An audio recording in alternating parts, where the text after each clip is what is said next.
Flame on! How's everybody doing tonight? I'm here with my co-host Nick Lenz and new addition to the channel, Robert from StarCraft. How you doing, buddy? Fine. What do you mean new edition? I've been here before. I was here last time. Did you forget I helped you get through a couple months worth in one stream? Yes. It just that a lot of the time, basically, when we do these Roberts, a lot of the time it just been Jay Heat, myself. It was Tevye occasionally, but not all the time. He's been here maybe a couple times, Jay Heat, with us. And I get that. I'm just saying, way to downplay me, dude. I'm smiling saying that. Yeah. All in good fun. It was part of. I was doing a bid, but all in good fun. All right. Yeah. So today we're going to be going through both February and March, correct? Hopefully February. Yeah. Oh, we got a comment from Nemo. He said hi. Hi. Nemo Strange. Yep. Yeah. And your camera's on, Jay. Yeah. Mm-hmm. Yeah, Jay, you don't have your background this time. Hold on, let me. Oh yeah. Where's your background?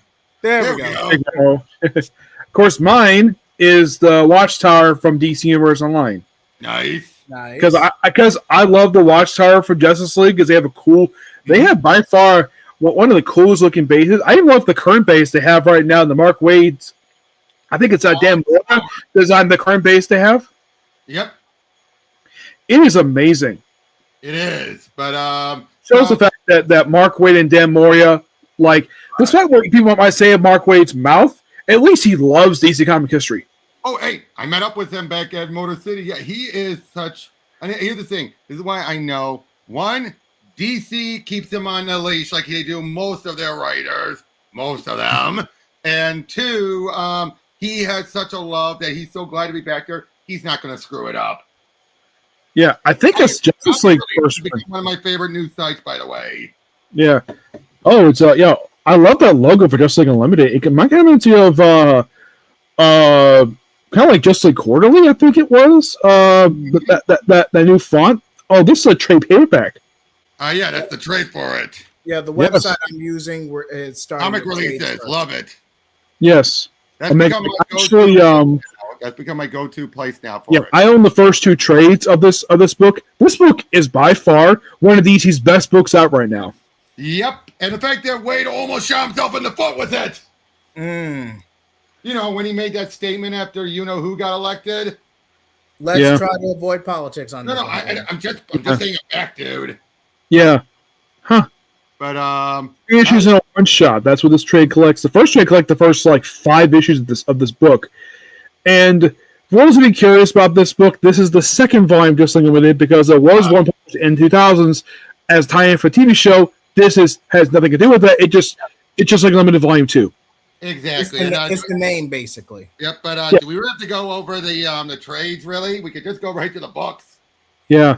Okay, let's see. Episode Wonder Woman. Oh, yeah, I know Jared's excited for that one. Yeah. The Krypton Spectrum. Oh, Absolute Wonder Woman. Oh, interesting. Yeah, it's a story I'm getting on Absolute. Okay, let's see. I actually read the final issue of that book. That book is amazing. Krypton Spectrum. I basically call that All-Star Superman on acid. Yeah. I wouldn't be surprised if the follow-up for that Batman Gotham Gaslight, because that's the third follow-up to the original one-shot? No. Okay, you had Masters of the Future. You had the Tales on the Countdown to Final Crisis tie-in, and you had a couple of stuff in Convergence, and then you had this, and that was of course 2 minis split in half, or one maxi split in half. Yeah. Justice League versus Godzilla versus Kong 2. I've been enjoying that. It's an alternate take on King of the Monsters.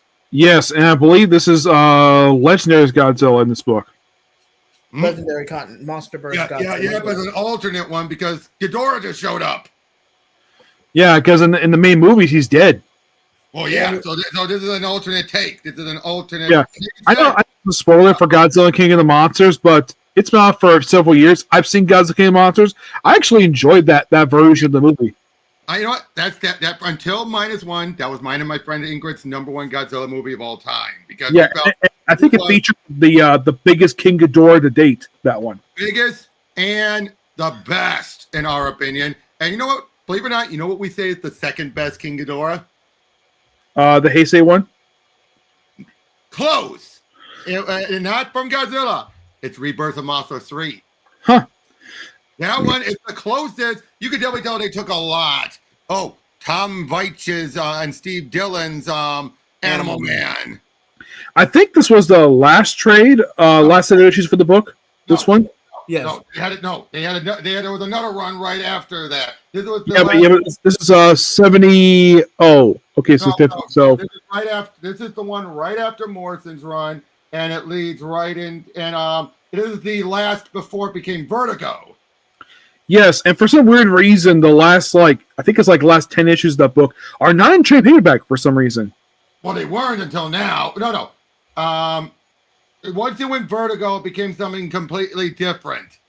Yeah. And that was 20 to 30 issues afterwards. But yeah, this is the Peter Milligan and Tom Veitch runs. Legends, a very underrated crossover. It's like 80s crossovers. The first one people think of is Crisis on Earth, but Legends is just as good as Crisis. It's almost as good as Crisis. Kinda, I would say that it set the standard for the DC events for a while. Yeah, it has some good stuff afterwards. Legion of 5 years. Oh yeah, 5 year later Legion. This is the second omnibus collecting the rest of it. Yeah, until Bendis basically did Legion. Legion never put out a bad book, ever. No, yeah, I would. You're right. You're absolutely right about that. True, yeah. True. Legion was pretty decent for the longest time. Mm-hmm. Had some great writers. Yeah. I asked Conway about his run for Legion. Nice. He mentioned me on Twitter about this. This was a few years ago. I mentioned Jim Shue before he passed. Apparently, Conway was burnt out when he was doing Legion. Oh, really? I can believe it. Yeah, this his run was really good. I enjoy his run. Shooter, of course, and then I can write kids better than you. Yeah. I met him a few times, but the guy is one of the coolest guys to meet, and I kind of wish he had a podcast because he has so much good stories. Yeah. Okay, so we have the other half. We got the Vendetti run of New 52 Flash. I think this was the last 15 issues of that run. No, 26. Vendetti. I did ask him about the Blue Flash thing, which was made into Savitar. He was not happy with that. Wait. Was it being Savitar or was how it played out in his run? The way they adapted it, because they basically Savitar is a merger of the Blue Flash and Mark Waid Savitar. Well, yeah, because in his thing it was just an alternate Barry. Yeah, I didn't ask him about Wally West because the one the show is black. The one his run is black too. Yeah, was not verted by Wally anymore. He's usually referred by Ace nowadays because. When people first saw him, people were like, that is not Wally West at all. People never bought him as Wally West. And then they had it where his real name is Wallace, just like the other Wally, and they're cousins, but their aunt is both Iris. It's kind of weird. Oh, no. It's not. Basically, the guy who became the New 52 Reverse Flash ended up, that was his father. Yes, and he's basically it's a cosmic copy who was retconned to being a cousin who was named after the same ancestor. And one other thing I do always like is that then Vendetti finally gave us a proper Eobard song, and then Williamson had it be the pre-New 52 Eobard, basically took over his body and overrode him. Yep, and I like that. There was a consistency there. I think Josh Williamson was also the one who revealed that the Reverse Flash that Franz Milo created, that one was actually Ace's father. Yep. And they killed him off in Suicide Squad. Yeah, I think Sean Ryan killed him off in the annual for New Suicide Squad. Yep. Was it the annual or was it the last issue before? The annual. It was the annual. Okay. Yes. They didn't show his body. It's implied he did die, but given that he exploded since he was energy. Yeah, but I it wasn't wasn't- surprised that they brought him back, but yeah, Godspeed is still around. Yeah, you know but what? go In ahead. Supergirl, believe it or not, in Supergirl, they revealed that her father, being Cyborg Superman, is still being a Cyborg Superman, is still canon. That is plain weird. Yeah, but you know what? But you know what? Given what was then revealed in New History, you know what my theory is? That was his corpse from New Krypton. Mm-hmm. That's my Yeah. theory. What do you guys think of that? More Yeah. likely. The Omega Men, the book that was canceled and uncanceled. Yep, and what really got King's foot in the door. It's not a terrible book. The only problem is, like, Kyle's in the book, but you can't really tell because of the artwork. Dark Patterns, one of the best Batman limited series in the last few years, is so good. This book. You kind of went past those YA graphic novels. We're getting another Galaxy book. Oh, brother. Yes, I think she popped up in a Hawkgirl miniseries. Yeah, I think this is yes. I think she's supposed to be a lesbian. If I'm not mistaken. Which fine, because it's the creator's own character, so I have no problem if they do it. It's perfectly fine. I'm just worried because she's co-writing a book with Nicole Maines, and Nicole Maines is such a good writer. I don't want this other writer to totally tank the run because of her idiocy. Yeah, Dan Winters, the guy who currently writes Nightwing right now. I actually had the first trade paperback just recently. Wait. I want to answer Tebio's question. How do you explain hell? Oh, simple. As they said before, New 52 was when they were temporarily an alternate timeline before it got reabsorbed. Hell just existed in that alternate timeline, and when it got reabsorbed, he stopped it. He ceased existing. Yeah, I'm thinking that Williamson does not want to touch him at all, but given the fact he was not a well-received villain. No, but Supergirl. We'll get to Supergirl when we get to the end of the issues, dude. I don't think there's many others with these. Surprisingly, Campbell's doing a job with the book. Yeah, but Kelly Thompson's book, the page just wrapped up. Yep. Yes, it's actually I actually been enjoying that run. It's sad the book ended after just a few years. Sales though. Oh yeah, this is the cross I did with Green Lantern. Starbreaker Supremacy was amazing. Yes, that book had no right being as good as it was, and the fact that he revealed so much going all the way back to Lights Out. Yeah, Chris Camden. I think this is the last trade for Green Arrow. Yes, yes, it is. His run, the Condon run, had potential. It's unfortunately it was following up a more traditional superheroic run with Williamson's run, and then moved it to more grounded. Not even that. I think the costume really did more damage than anything. A little bit of when Colin Killing Jackson Lazy wrote the book. Yep. Batman Beyond Compendium. I actually enjoyed this Batman Beyond. I did, except for one thing. Kyle Higgins having Barbara have a miscarriage. Yeah. Oh, yeah, that's this run. Well, that's not in this compendium because it's the beach and stuff. I mean, say what you want about Beach and what he did with Cassie Kane. At least the guy who's wrote a lot of good other stuff. Yeah, and he did get a chance to redeem himself, so I can't take that. But here's something else, though. Did you know he totally screwed up continuity right off the bat in his Hush Beyond story by having it be by completely botching Return of the Joker? Yeah. Oh, I love that also Western one. Yep. Okay, now we're getting to the Vertigo books. Yeah, Nice House by the Lake, still done by James Tinieth. Nice House by the Sea, which I think this is the sequel to Nice House by the Lake, if I'm not mistaken, because this is set in a continuity where it's sort of like a post-apocalyptic, it's sort of a semi-post-apocalyptic world, I think. That involving aliens. Bleeding Hearts. That's by Dennis Camp. The current, I think he's still because they haven't finished the book yet. Absolute Martian Hunter. Yep, and Ultimates. Oh, and I just found out he is writing a book of Marvel. All right. All right, and End of Life issue number 1. I think this team wrote Peacemaker, that Peacemaker miniseries 2 years ago. I think so. Okay, and Nick, I said Dennis Camp. Yeah, he's the guy who's been doing the current Ultimate, so he's been doing stuff at Marvel. He's also doing Ultimate Endgame. Yes. Okay, for this one, DCKO, this basically this current event comic for those Yep. unaffiliated. They're finally Issue doing with the absolute characters. issue 3 was a highlight. I will not spoil it for anyone watching I this. loved it. I Take the loved time- it. Take the time to read it for yourself. I will not spoil that book. But yep, we're now getting into the absolute characters finally. And okay, I gotta say, originally I kept saying that this thing felt like this was an event that was cobbled together because they were surprised at what Absolute was doing. Now I'm starting to question that. Yes. There was too much As far as I setup. can tell, this is the only book I could think of that Scott Snyder and Josh Williams work on together. Because I know they did kind of work on tie-ins for Dark Knight's Metal and Death Metal, but this is the first miniseries to work on together that I know of. Co-writing, yes. Plotting, they've co-plotted Death Metal. Yeah. Because I think Williams did just work on the tie-ins. He didn't work on the main miniseries. But he helped out with the overall building, him and Tinian. Oh, Yeah. bot battle! Yeah, this is the crossover. This is the guest character issue. Excuse me, I almost said Yeah. crossover. Yeah. He's going up against Sub-Zero. Yeah.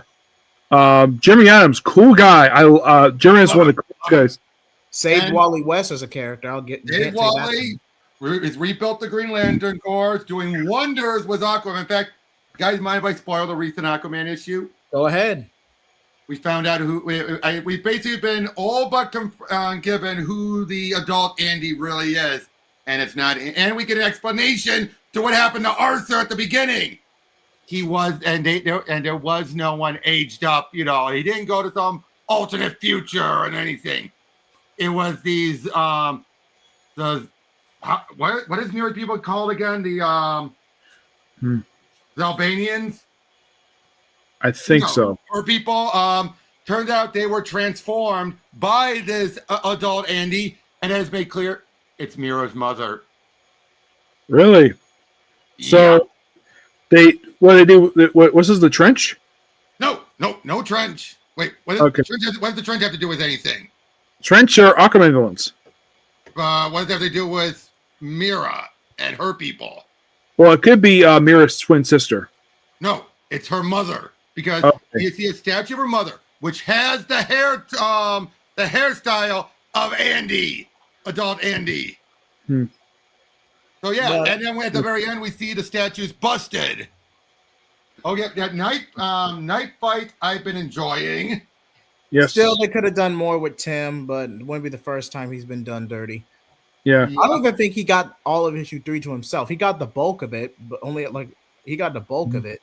Yeah. Right. But, Josh Williams' Superman. I've read it a little bit, but I've been loving it. This is like it's I would say the Superman line. It's the best book of the Superman line books. hands down.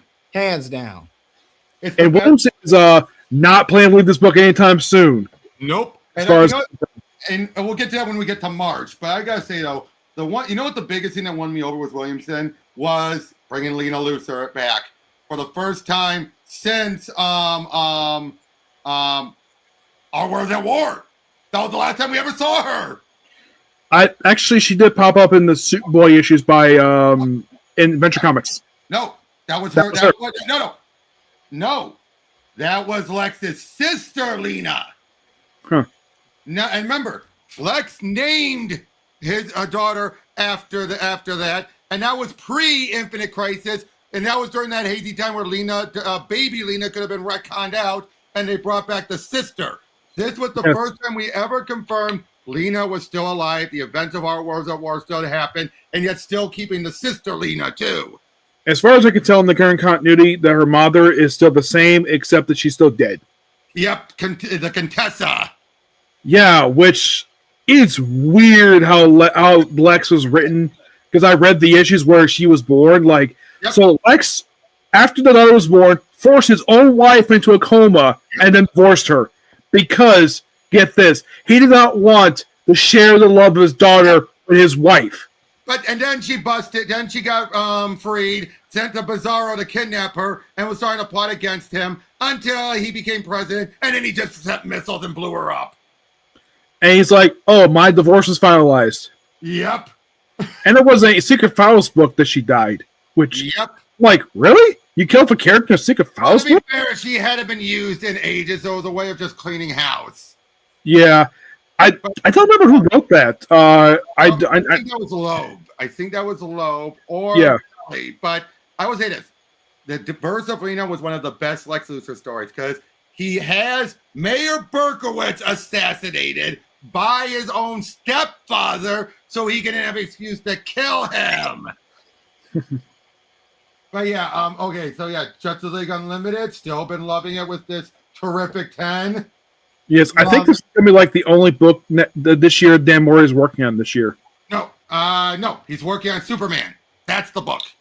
Okay, so he's gonna be finishing up this book soon as the artist. Probably. Yeah, he's likely going to leave this book soon.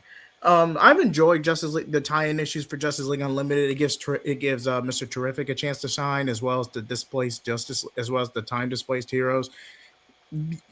It kind of feels like a Suicide Squad situation in a way. It does, and I gotta say also, Mark Waid, the guy who did Underworld Unleashed, is reminding us just how dangerous Neron is. Yes, Waid and Christopher Cantwell, Cantwell, I love the guy's work on a lot of his other book because every book he's written so far, he's written a lot. He's hit and miss. He's been hit and miss, at least with his Marvel work. Yeah, I love his Iron Man work he did. That book is amazing. Yeah. Waid, I think him writing the book was definitely a good idea because Side Spirit was not for a lot of people. Oh no, I think that's part of the reason why they dropped it. Oh No, Titans, the end of John Layman's run. Is it the last issue? Really? They're his run at this point? Wait till we get to March, Nick. Everything will explain when we get to March. After 16 issues? Yep. He was just brought in for this era. Yeah, he was a transition writer. So I wonder who's taking over for him. We will get to that. The balance. Sirens Love Her, Tony Howard. But that's a Black Label book. Yeah. So as Black Canary, Catwoman. Who else is here? Poison Ivy, Harley Quinn, and Harley. Yeah, and for some reason, Catwoman. I don't think that's the current outfit she's wearing in the comic right now. It's a different Ultra costume for her. It's a Black Label. It's whatever they want it to be. Yeah, Change of Love special. Now, this is not a Valentine's Day anthology. This is actually a one-shot that is focused and connected to the Superman books because it's focusing on Jimmy and Livewire. Jimmy, no, not Jimmy, just Livewire. And apparently she's in love with someone. With Creeper. Yeah, and it's written by Leah Williams and Dan Slott. Odd combination. Why are they still giving Leah Williams work? New History of DC Universe, the Dakotas. Like, are we telling the Mouse universe with this book? Well, New History did reveal they were canon, and I asked Mark Waid this, and he said the code between Dakota and Wildstorm, Dakota was the easiest to reincorporate. Even he admitted there was absolutely no way he could reincorporate everything from Wildstorm in conjunction. That's why he had to brush it off as saying, "Oh no, they never remerged. They're still separate," because he couldn't. There's too much to reconcile. Dakota, way easier. Because some more obscure characters like Apollo and Midnighter, Jenny. Some of them you can get away with. Though, like Merlin. I know Grifter is in the current continuity. I know he popped up in Detective and he got his own book. But he's now completely part of another universe. Okay. A separate Earth again. So Joseph P. Elliott, I'm not familiar with him. Stephanie Williams, a woman who got a job because of Twitter threads. Morgan Hampton and Nicholas Draper. These are the people who've been working on the new Milestone initiative. Basically, they're actually going to bridge the original Milestone with this one. Okay. I love that cover artwork with Icon and Superman. That looks awesome. Is that Dan in that one? Yep. This one is Klaus Janson. Okay.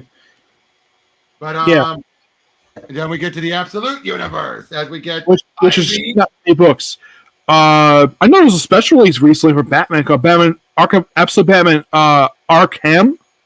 Arkham, yep, that's where they gave the history of Arkham, which ties into this, and we got introduced to Absolute Deathstroke, but we're getting Eric Canete.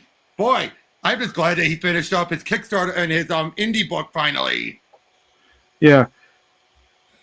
I know Absolutely. Thompson herself, I did ask us a while ago of a working explanation of the warrior tattoo that Wonder Woman has in this continuity.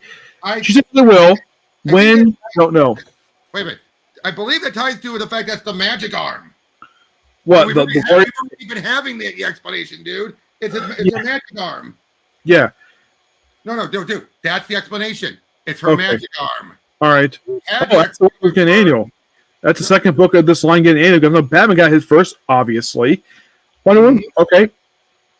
Yep. Now, I'll admit Absolute Superman was a slow burn, but the payoff was worth it. Agreed. By the way, Tevya, what about Grifter and the Ravagers? Basically, during New 52, they were briefly remerged, and then again, when the timeline recombined, Wildstorm was back to being separate again. That's the explanation. Yeah, that's what happened to the team itself. No idea, because they ended up back with Nowhere, and they basically disappeared from the continuity. Again, like I said, anything that hasn't been kept over from New 52 just got reabsorbed and erased. Yeah, like the organization is defunct now, Nowhere, because its leader is dead. Well, it was stupid anyway, dude. We don't need to keep that canon anyway. Yeah, and you could thank Scott Lobdell for having Harvest confirmed dead. I'll be honest, dude. I'm still ticked off at Lobdell for screwing me over on his Kickstarter. I don't think he's working DC anymore. That I know. No, I said his Kickstarter. I said. Yeah. Okay. Yeah, but no, he left DC. He left. I think he left. Pretty bad terms. Yeah, he left around Rebirth. I want to say he did, and well, he actually did. He did do the Rebirth run for Red Hood and the Outlaws. Yeah, it was after that. That, and you do know he's burned bridges with Brett Booth on that Kickstarter. Really? He hasn't released it yet, and Brett Booth gave him all of the artwork. In fact, Booth, to try and compensate the people, he had basically released all of the pencils because Lobdell hasn't gone up his butt and finished it. Yeah. I'm sure this is Dennis Cant's book. Yep. Weakness in the absolute. Wait. We didn't talk about Superman. Oh, okay. You went right past it. Yeah. Question. How do they integrate any Superman villains aside from Brainiac in this book? Lex. They introduced Lex, and at the very end of the recent issue, Brainiac is heading the Lex. In other words, Aaron lied about not using Lex. Yeah, I'm a few months behind in some comics, but I'm trying my best to catch up. Yeah, ride the Lazarus arc all the way to the end. Trust me, it's worth it. Yeah, last thing I read was when they revealed, because I know I reviewed the first trade for this book on my YouTube channel. As for Lazarus Corporation run by Roz, that was so predictable. I knew that was him. I'll be honest, I did not consider it because no, he's a Batman villain. Then when it was revealed, it was like, oh, then they made him Vandal Savage, basically. Yeah. But yeah, the Roz running it makes sense because it's Lazarus. It's his thing. No, Nick. But the thing is, though, that seemed too obvious. It was one of those cases of it being right there in front of you, but you wouldn't think it because you kept thinking, no, he's a Batman villain. People say the same thing about Solomon Grundy, despite the fact he's Alan Scott villain. Well, that's true. But Martian Manhunter, I'm still trying to make sense of everything. Oh, and do you know also Alan Scott villain, despite the fact DC treats him as a DC Universe villain? Vandal Savage. Well, wasn't Vandal a Flash villain? No, he was a Green Lantern villain. He was Alan Scott's one of his first two foes. Right. And when he became a businessman, he was a Flash villain. Yes. He first became a JSA villain, then he became a DC Universe villain later. Yeah, I'm just saying, when he became a businessman, because Marv Wolfman wanted to use that origin he was going to give to Lex, but because they were already using his robotic Brainiac, they're saying, let's give Carrie Bates an option. You can't get both. So he decided, okay, then I'll give it to Vandal. Yeah. Is Carrie Bates basically still writing? Because I think the last book I saw him on was that Captain Number. Last Family of Krypton. Okay. No, actually, no, that wasn't the last thing. It was the Fall and Rise of Captain Atom. He did with that was that one. Because believe it or not, did you know he actually wrote Flash the first volume? Yep, I knew about that. It's weird that he's one of those writers who still gets work. I think he's like what 70s now. He likes to write still, but anyway, so I gotta Do you say find kind of weird that he hasn't won a Flash book in years? that's true. I would have thought though he'd be one of the writers to bring in for Flash 800, but they did not. Agreed, but I know they had Jeremy. I think they had Jeff Johns, Wade. I know Simon Spurrier did a story for that one. I think that was it. that's true. But as I was saying, it can't be honest about Absolute Flash and Green Lantern. I'm just waiting for them to finally just get to the point. Like I know that Both of them. I don't think what happened this year. I want Jay Heath to speak on this one. Sorry, Nick. Okay, Please, Jay Heath, do you agree with that? I think he says right back. Oh, he did? Oh, whoops. Yeah. I did not see that. I did not see Yeah. that. One thing I want to see if because I know 50th issue of this first Flash book probably be deemed issue 850. Wait. If I were DC Comics, Wait. What? you know, because the book I relaunched at 800 issues. Yeah, but we're nowhere near 850 yet. Yeah, it probably won't get to like maybe next year. Yeah, but right now we have Green Lantern 800 coming. 600 coming up. Yes. I would not be surprised Jeff Johns wrote a story for that one. Right. Okay, now I know it's a tight race, but I still say Absolute Martian Manhunter is the weakest at the. If I have to rank them, I would still do Absolute Wonder Woman. Absolute Superman only narrows out because of the overall payoff that was the Lazarus Corps arc. It had a major payoff in issue 15 in the finale. Absolute Batman right under it because I'm not counting the Batman Wonder Bat crossover. I love that. It's enjoyable, but I'm not counting it towards my ranking because if I did, Batman and Superman would be tied. All right, but I'm just saying, Flash and Green Lantern, my issue that they're just not getting to the point. Yeah. Point. Yeah, Robert, do you think that DC might have Robert Venditti do a story for Green Lantern 600 because he did do some work for Green Lantern? No, dude, we already know with 600, he is nowhere near it. It's all Adams. Jeremy Adams? No, yeah, it's all Jeremy Adams. There's nothing from other writers. They should get other writers because it's a big issue. They should, but they didn't. Yes, Matt. Oh, it's Matt Fraction's Batman. This book is not bad. I think it's kind of I read the first couple issues of this. It's interesting. I think it's kind of weird that we have to get a new bat suit for Batman after having the suit we had for the last few years. I'll be honest, the fact that Jorge keeps redesigning him with each new writer. Yes, because now basically he's more blue now. He hasn't been this blue in years. True. And correct me if I'm wrong. Wasn't there a variant image that got leaked not too long ago about Tim leaving his Robin suit? Yeah, but why? You know why? He's moving the shadows of the bat. Oh, he's moving to that title. Okay. Yeah. Yep. Which I'm surprised that they brought back that title because the book ended in 2000. Well, what, dude? They're trying to add other titles. Why shouldn't they tap into a title they already have? Yeah, and look here, Robert. Nightwing.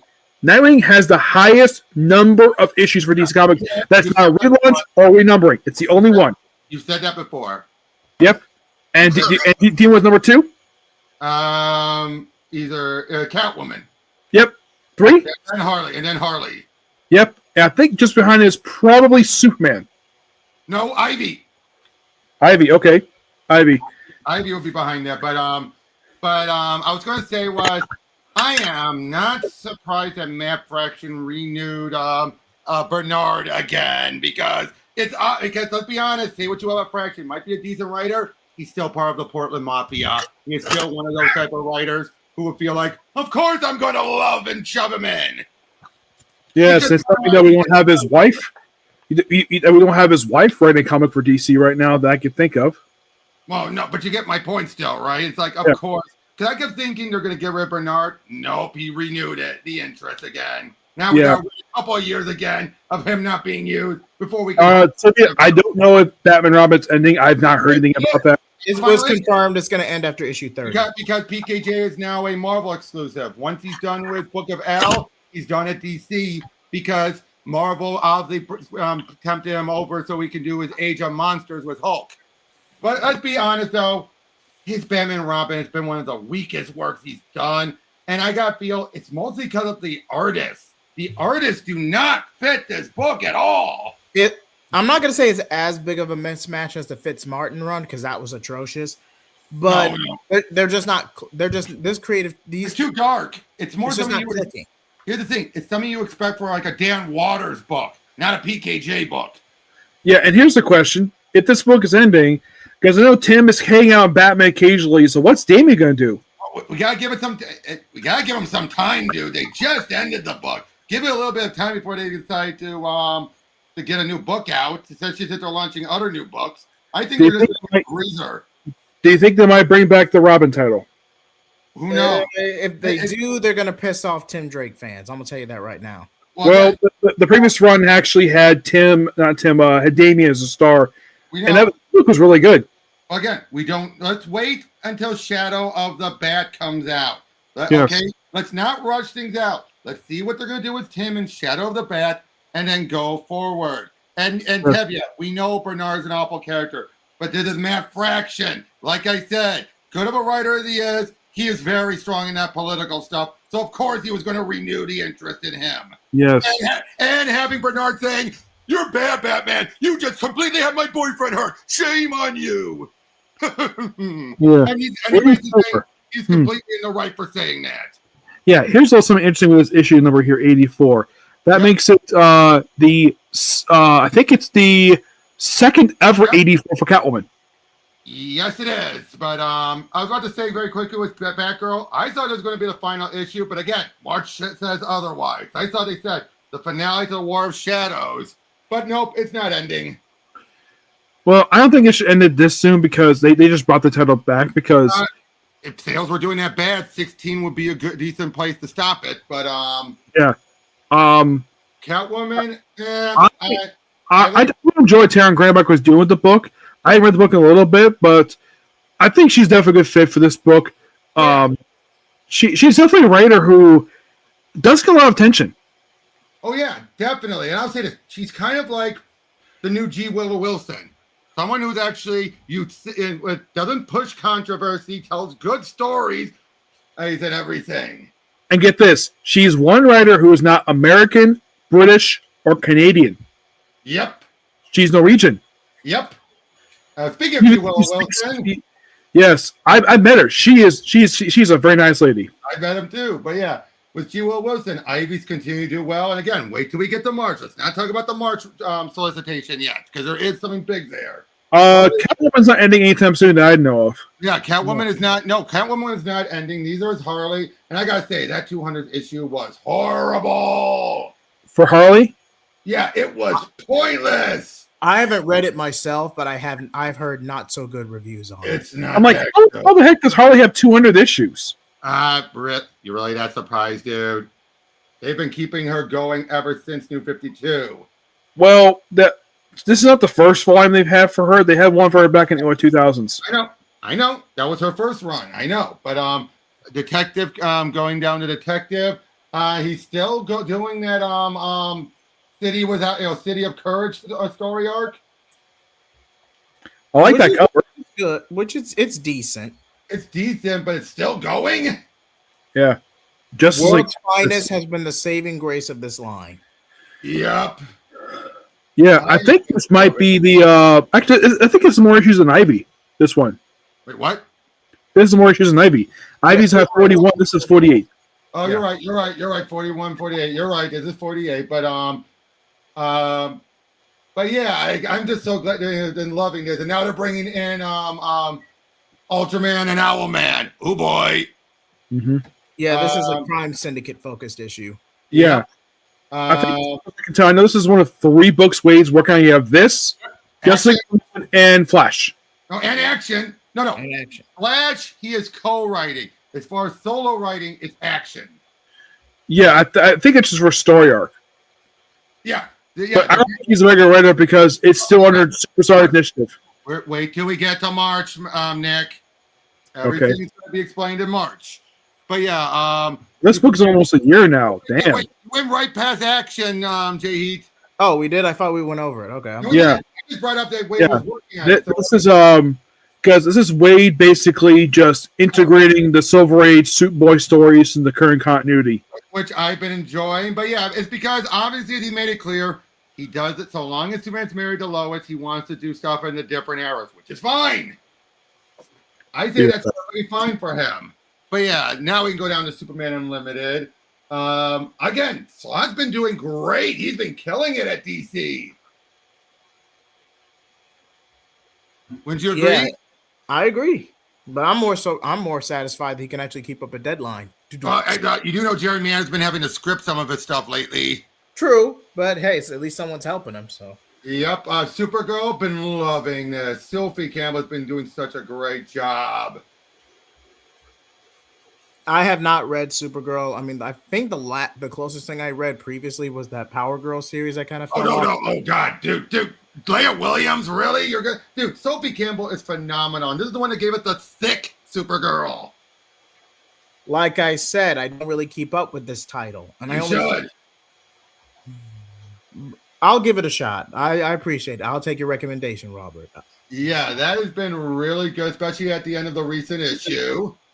Book of L, been really enjoying it, and I am convinced this confirms the reason why the twins were hardly used is because of this book. They knew PKJ was working on it. They didn't want to taint anything. Once he's done here, they are up for grabs for anyone to use. More than likely. Yeah, because that's how it is. Just like with Trinity. Oh, speaking of which, the other Wonder Woman villain tie-in with Stephanie Williams. I know Jared's hoping that they say, let's try and increase the sales. It's going to go down. These two issues. One, it's a fill-in issue. They're not going to get the King fans because he's not involved. And two, it's Stephanie Williams. That is true. Not going to lie. It's going to tank.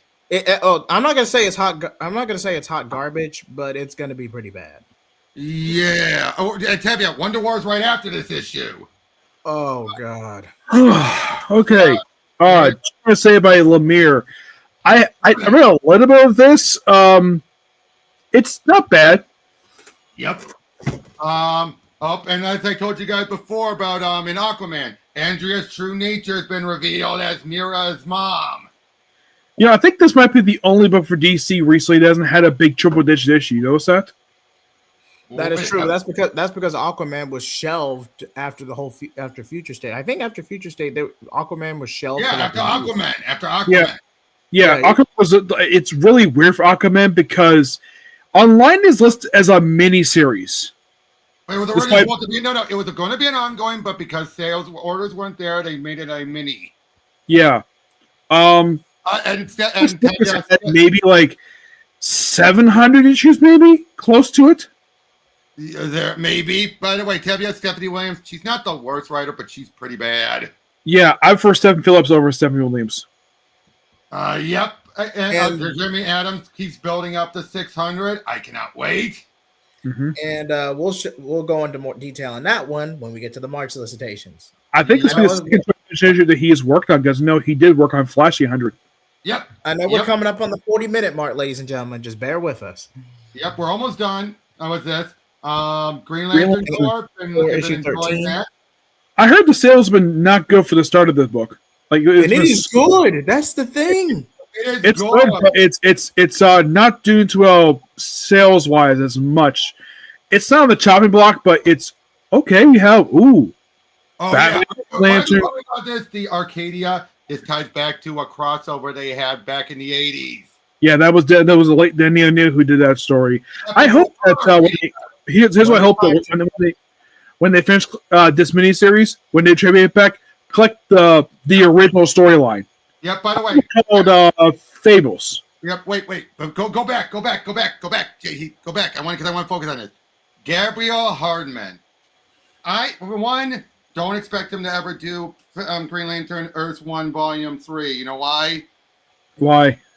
The man told me this himself because he co-wrote that with his ex-wife and their divorce was messy. In fact, this was a big surprise that he came back to comics. He said he was done with superhero comics and was going to focus in Hollywood. So to see him finally come back, I am impressed at showing that there's hope, but he ain't going to ever do Green Lantern Volume 3 because unless they give him a big paycheck, because again, he doesn't want to be remembered of his ex. Yeah. One thing they should do for this cross Batman Green Lantern Green in question, they should bring in Dennis Colas. I think he's still alive, if I'm not mistaken, correct? Maybe. They are just we just saw him up above. He's still working, dude. Yeah, I think he should work on this one too. Like maybe do like a cover for it because he did work on the original crossover. Yeah, hey, dude, I already told you how he and Phil Lamar finally met for the first time. Really? Second night. Wait. First issue was interesting. Wait. Gargoyle of Gotham is finally finishing.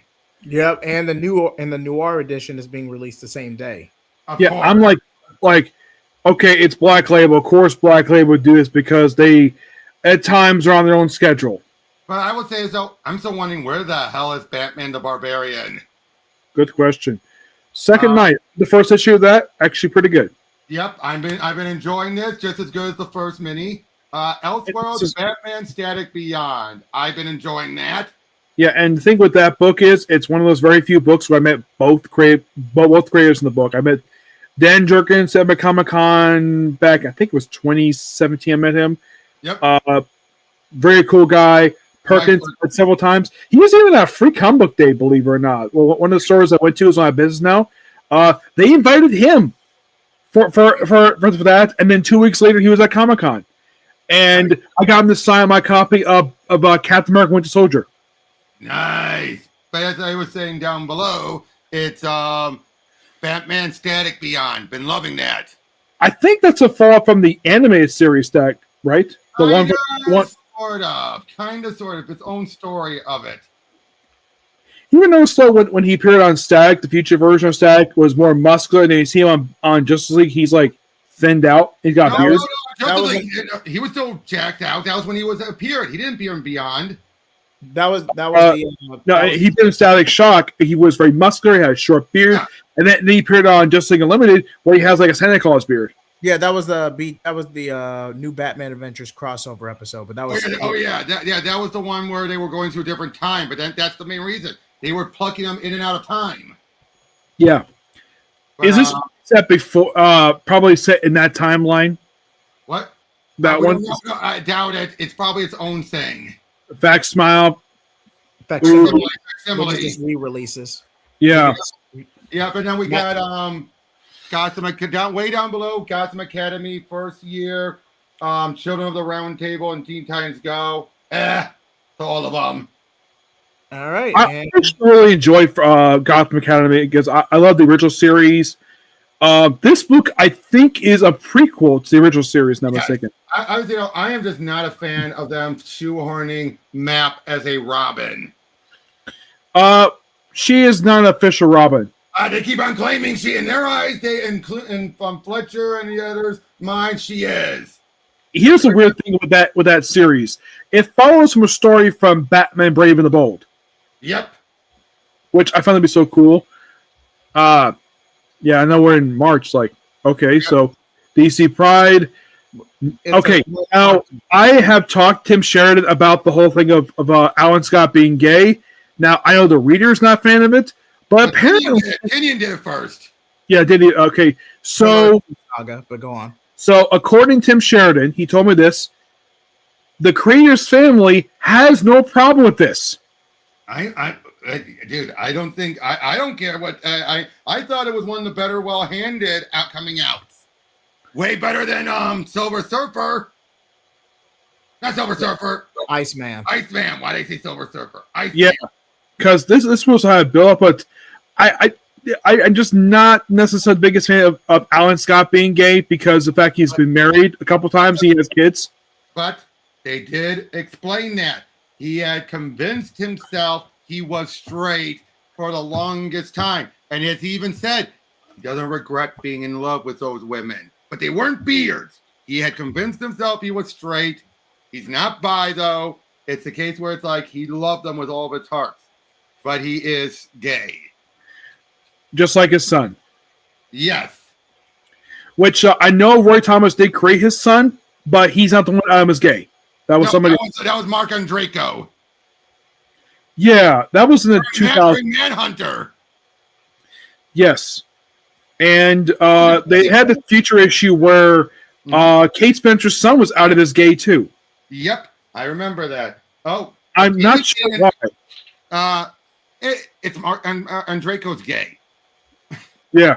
Well, I do find it funny in the last issue they had to have Kate do a Mrs. Robinson reference. Yep. I thought that was funny. I you know what? I still wish they did that Lost History Manhunter book, but they never got to it. Yeah, I kind of wonder where the heck she is. I think last time she was in during the Bendis run. Yeah, that was last time she was seen. Yeah, but well, Immortal Legend Batman, loving that run. Mm-hmm. Where the Demon is getting an absolute edition. That surprises me. I read that. That book is really good. Oh, here's a fun fact, Robert. I did ask this to Captain Settle and Nikia Barros. Would Cal Higgins be a good guest on the Power Rangers Playback? They said yes, because he's a friend of theirs. Time. J Heat, may I tell Tevya? Sure, go ahead. Tevya, you know why we're not going to have you on. That's all I'm going to say. You know why. So please don't push it. Okay. Just want to get out of the way. But if he keeps going down, yeah, Absolute Green Lantern. We've seen those. Myers getting one. But there's a Zatanna by Paul Dini on the bus. That is a good one. He is, of course, he loved it. He's married to Zatanna practically. Yeah, and I've read that book and I've reviewed it. It is amazing. It's a shame the book ended after 16 issues. The book was so good. Unfortunately, it's also a case of he didn't even fully write all the books. Yeah, I think it was some other writers, but he was the main writer who wrote majority of the book. I think you're all about. He kept coming on and off. He kept coming on and off was the big problem. But yeah. I mean, it only had one bad story. That was the whole thing with Tim. But this book is actually really good. Yeah, I agree. John Ostrander's Suicide Squad Omnibus. Nice. Yes, and there's not a night. Also, any book I read by him, he's a legendary writer. He's never done a bad book. Oh, scroll down a little bit more because I gotta say it's kind of cringy now when I have the Salvation Run trade because it's a bit further down that has his on Leela's old name. Just like Red. Interesting series. I didn't realize it was going to be limited. I thought it was going to be ongoing. Nope, it was limited. But I was saying with Salvation having Leela Sturgis. Again, I have the old trade before they transitioned. Yes, I remember the position Matthew. I think, if I remember correctly, I think this person had a sex change. Yep. Yeah, Matt Sturgis. So it's kind of cringy. Yeah, it was their choice. I'm not going to criticize them for it. Yep. Well, hey, and it's what they want. Yeah, but I'm saying no. But I still appreciate that. It proved that Willingham is not a bigot like people think because Sturgis still keeps defending him. Yes, and Bill Willingham. The only book that I've read that he has written I was not necessarily a big fan of was his Robin work. Right, but wait, Tevya, why did they transition? Tevya, why do you think? Do you really have to ask that, Tevya? Yeah, 70s, a very underrated era. Now, from what I've heard this from, I think it was Dixon. I heard this a little bit from Rob Liefeld. The reason why the Bronze Age was successful for a lot of books was because a lot of illegal dealings by dealers back in the 70s. Ooh, Tevya, Leo Sturgis was originally Matthew Sturgis. They transitioned. All right, they are now trans. That's all you need. Leela Sturgis, formerly Matthew Sturgis, is trans. Boom. Nothing more. And unlike another writer who did that, at least Leela Sturgis is actually a good writer. Yep. At least this person will put a foot in the mouth on Twitter over someone's. Nick, you're gonna get us demonetized. Yes, I just can't stand that right away what that person said. Wait a minute, which? Oh, you're talking about Megan? No, not her. One who was. I know who he's talking about. I know who he's talking about, Nick. All right. But Jeff Johns compendium, nice. Nightwing compendium, all right, and good. Chuck Dixon's run is the closest a Nightwing comic will have to a masterpiece, and you cannot convince me otherwise. I won't. Yes. Now he stopped doing this book because he was leaving for Cross Gen. That's why he left with issue 70. Though he did come back for Nightwing year 1, but that was the thing he did for the book. This is Gail Simone. Gail Simone. From what I heard when Gail Simone took over this book, she saved this title from cancellation. Yep. Well, no. They're never going to cancel Wonder Woman, dude.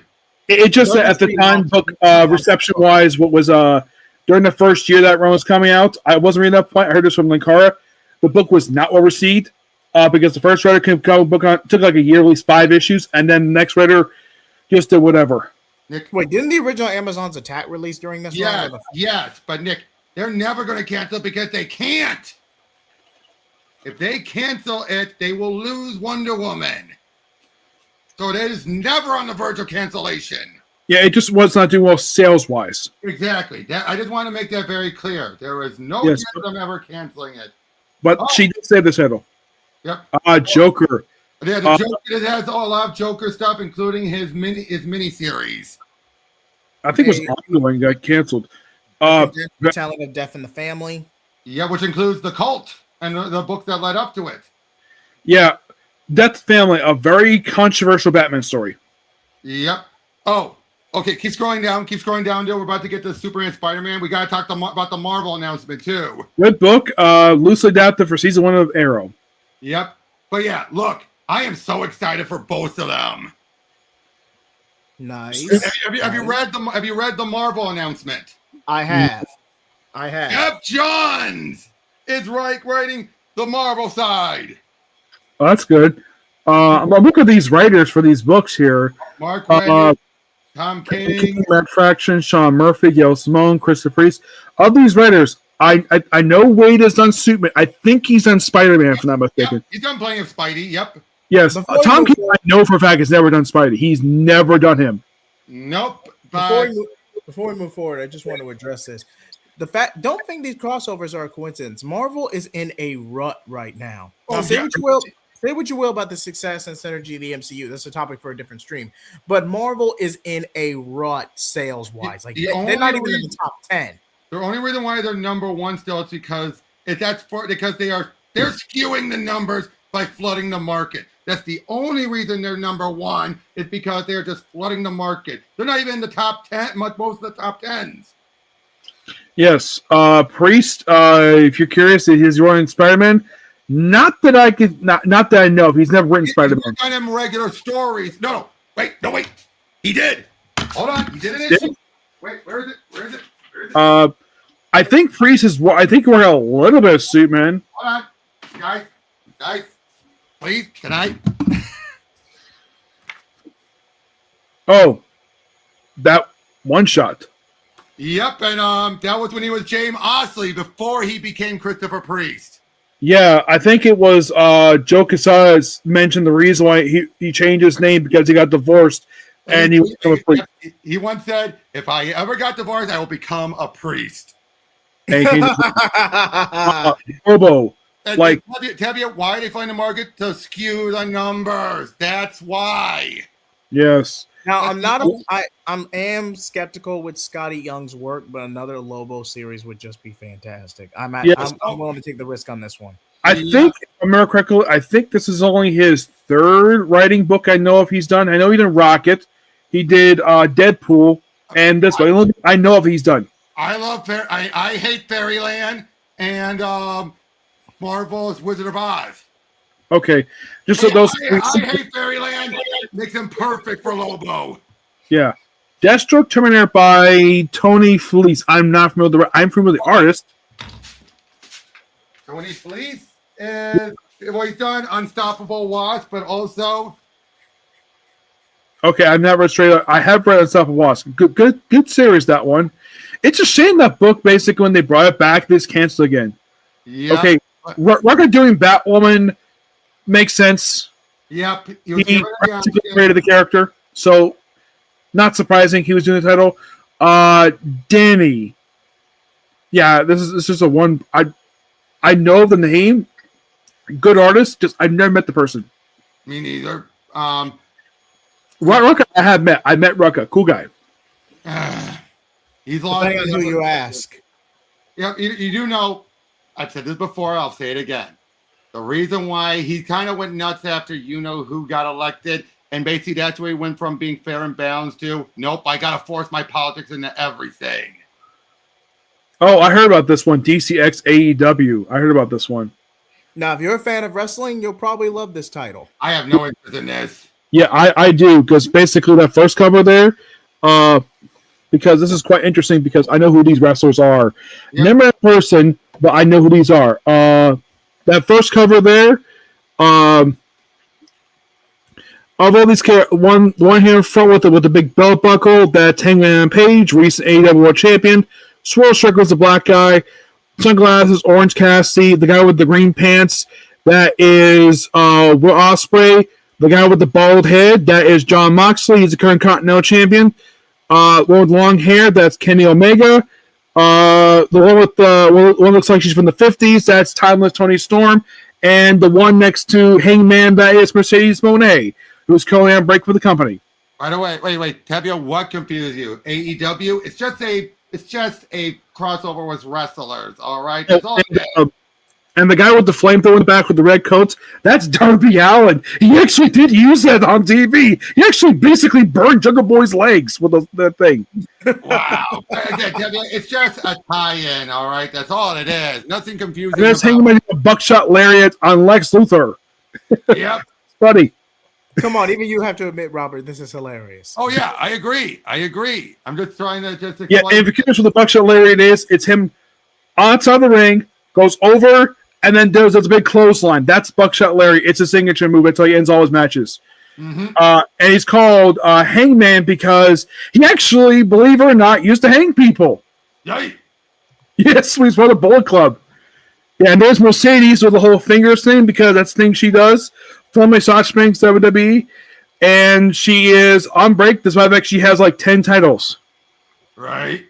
By the way, yeah, and the smiley girl you saw in that other photo there, over the smile on that second page there, that is Willow Nightingale, current TBS champion and one half of the AEW Women's Tag Team Champions.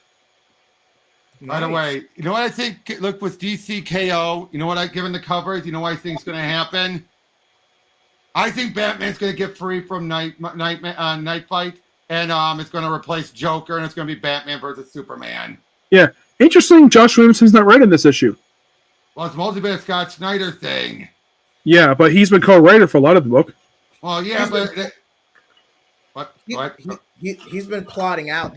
Jeremy Adams has mostly been doing the in-between fights, and they've been plotting it out. But the main book has always been Scott Snyder, at least from what I can tell. Yeah, but like I said, I bet you that's what everything looks like. It's going to be Batman versus Superman for the finale. Which would just be tagged on. Like, come on. Yeah, but chances are my guess is Joker's going to tag out for Batman. Yes. More Absolute Universe. In case someone's going to ask, like, how do I know those people? I watch AEW. That's all I know. Right. But Absolute Batman. So apparently there was a big reveal with Poison Ivy. More machination with the Joker. Absolute Wonder Woman. Dealing with Zatanna. Yeah, I know she looks different in this continuity. Like, they put her in a full jacket. Kind of goes without saying. That cover is. So you would say she's quite the Lecter? Yep. Yeah. But, okay, Superboy Prime. We'll get to it when we get to Superman. Nick, we'll get to it when we get to Superman. But yeah, that cover for Absolute Superman is funny. See Superman reading the cover, reading issue 1 Absolute. He's like, I think he's in a donut. Yep. Oh wait. Okay, Tabia. Here's how DCKO ties in. When we see the DC Absolute Heroes, this is later on in their timeline when Darkseid had taken over. Clearly, they're going to stop him and prevent it from happening. Mm-hmm. But yeah, more Absolute. I think that's got 2 more issues left. And I was thinking, 2 more. It's a maxi series. Yes. Yep. Flash. Weird book. Yep. Again, Flash, and we're getting Obsidian in Green Lantern. But again, why is Flash and Green Lantern taking so long? Who knows? Ask Al Ewing, Jeff Lemire. Yep. Oh, and I take it back. They are having some other writers involved with 600, but so far the only one they are showing definitely is Ron Mars. Interesting, because that is a good choice because he was the guy who succeeded Gerald Jones in the book with issue. I think he was 48. Kyle, but in fact, here's the thing though. Kyle's taking over as the main Green Lantern of Earth again. Really? Yes, because Hal and Carol are getting married apparently. Well, we don't know that for certain, and obviously you have all the stuff going on with Krona. Yeah, and the whole thing of like these two getting married, Jeff Johns wanted to do it during his run, but apparently he was told no. Because of New 52, the no marriage policy. I guess when that deal was basically left, they threw that out. But I will say this though, I do not like this costume. I appreciate the Ben 10 nod, but I do not like this. Well, that is not the Ben 10 nod, dude. That is basically... Look at that palette and tell me that is not Ben 10. Can I finish? Mm-hmm. It's basically just a tweak to the original Daryl Banks design, dude.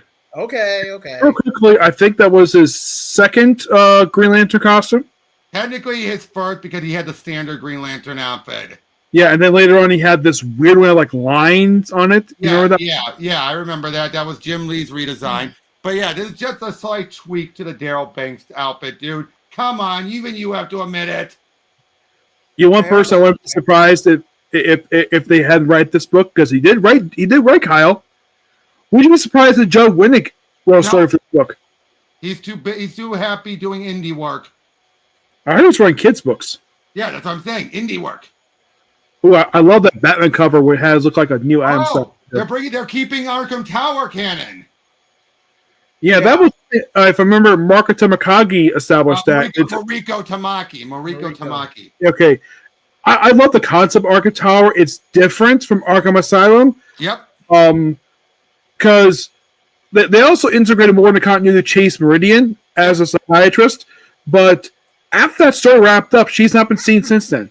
The Infraction probably will use her a bit more, but we're getting the Wonder War started. Yeah, if I remember correctly, Arkham Tower, they practically put on the very set Arkham Asylum used to be, and it is like the size of like the Empire State Building. Man, not that tall. It's big. But yeah, I think it's one of the tallest buildings in Gotham. Right, but again, so this might be King's last run, arc. Because I think this issue comes back after Stephanie Williams did her brief run. Yes, and again, do you think this could be his last arc, or do you just might think this might be just the big one?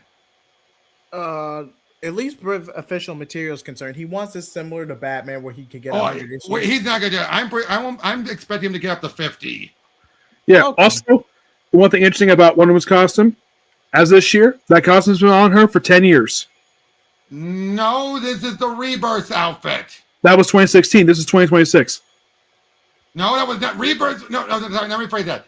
This was the. Geez, I take it back. This wasn't the Rebirth outfit. Wait, is it the Rebirth outfit? Yes. Okay. Yeah. Yep. 10 years wearing that costume. All right. Well, Count 85. Ooh, first. This is actually second ever 85. So who knows? We might actually break the numbering of volume 2 with this. We might. Who knows? They could end it at any point. Now, Batgirl is gotten powers after DCKO. I'm interested on where that's going. I bet you. Here's my guess. If it wasn't for DCKO giving him a chance to do this shakeup, they would have canceled it at 16. More than likely. Yeah. One thing I appreciate about the current title, at least the artist doesn't draw the costume where it's like loose in some spots. Because you remember when Damian Scott drew her? Oh, it was just like hugging like the boob socks and everything. Yes. I think she's supposed to be like 19, 20-ish, Cassie? Nope. Younger. What, 16? Ish. Yeah. I know that at least they still keep canon her mom being Lady Shiva. Remember, that was not the original decision. That was something they kind of railroaded in. Yeah, her father is still David Kane, but he's dead. Well, they keep going back and forth on that, but he debuted in the same book Cassie did for the current continuity, Batman Eternal. But again, she became orphan. But again, they could always reverse that, dude. Yeah. But anyway, so Harley's got power, but Poison Ivy is now mayor of Gotham. Interesting, because I am interested where this is going. Well, because the last mayor died. Well, no, but that was a long time ago, dude. We haven't killed off the current mayor yet. Well, if you remember, the one mayor was killed by Keith Beast in the last issue of, I think it was he's run, but they've had another mayor currently, and we haven't resolved that yet, and they haven't been killed off yet. But how would that lead to Ivy being elected? I don't know. That's the big question. So I'm curious. Look at this. Next issue, issue 50. 50, and that's the Mora issue where he's doing that. Obviously, he's going to do 50. I hope it's double-sized. Oh, it probably will be, but we got more with Detective. Looks like they're starting a new arc. Finally. Penguins is a good list. Dennis Kawan is taking over on Nightwing. Good. Yeah. I'll admit that run's kind of grown on me. A little bit. It started with a slow burn, but I'm enjoying it. Did you notice the first set of issues they referenced the last issue Devin Grayson did? Yep. I thought that was kind of interesting. First was Chemico, and then referencing when he became Renegade. I thought that was interesting. And the last issue ended on a cliffhanger, and that was the end of the story arc. It's kind of interesting they did that. Mm-hmm. By the way, we're coming up. The fact we're coming up on Action 100. 100. 100. Yeah, 1100. 1100. Yeah. Yeah, which you're doing a bit. Never mind. Yeah. I was going to 100. I was having a one before it. I know it's been a second book to reach number, but next book probably reach that point. At this point, it's probably Batman, but probably not for a while.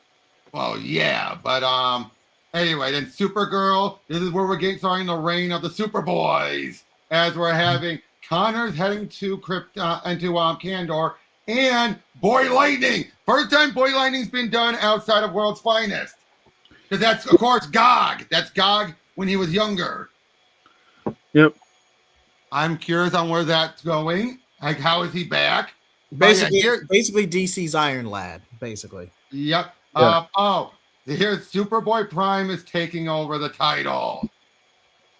Interesting.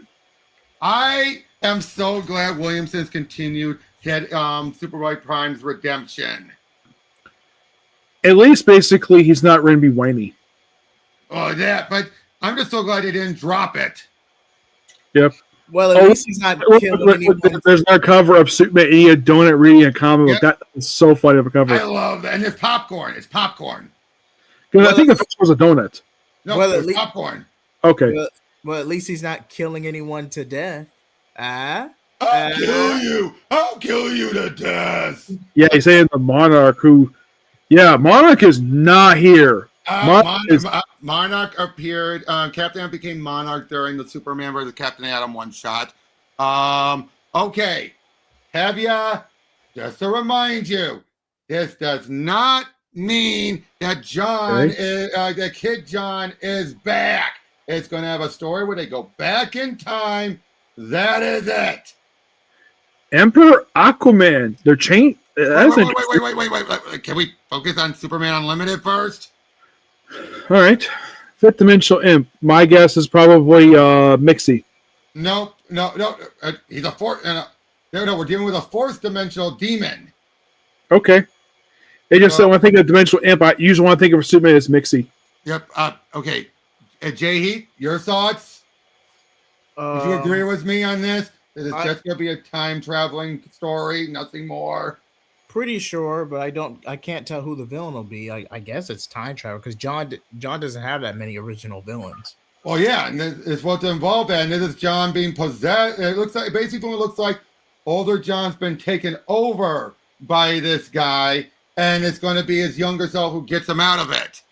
Yeah, is it just me, or is that other person on the cover looks like has Nightwing's logo, but gold? Well, that's Flamebird. That's the Flamebird logo, so that's the opposite of Nightwing. Yeah, I think that's the Kryptonian Flamebird, which, if I remember correctly, the current Flamebird that's not Kryptonian is supposed to be Batty Kane. Yeah, but she's dead. Oh no, not Betty King. Sorry, I was thinking about the girl from New Krypton. Yeah, Betty Kane. I think last time she appeared was in the first The Batwoman. Batwoman run, yeah. But yeah, she's the current Batwoman's cousin. Yep. Sister. No, cousin. Oh. Because her sister is Alice. Yep. Okay. But they kept that in the current continuity of her being Alice. Tevya, I corrected myself. Betty's not dead. It was Kara's friend who was in the New Krypton stuff. She sacrificed herself to reunite. Because they turned the sun red, she made it yellow again. Yep. But this should be interesting. Aquaman, I am interested where this is going. Interesting to change the name of the title because last time Aquaman was Emperor was Flashpoint. Yeah, I am curious. Obviously this is going to be part of the fallout of what's been going on in with Andy. Yeah, and that first cover there, that reminds me a little of Silver Age covers. A little, yeah.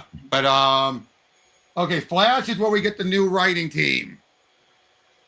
Ryan North. Ryan North. No. What? The guy who writes Fantastic Four. I remember. I've been enjoying his Fantastic Four. It's been weird. It's been weird, but it's not bad. And I'll say this: with One World Under Doom, I'm pretty sure he was hamstrung. Yeah, a book that no one noticed was coming out, and in March of last year, it was rated number 8 out of 10. Now, and let me put it this way: heat. Even you have to admit. Even though people who are lousy at Marvel have been singing at DC, come on. That is true. DC has been bringing their best.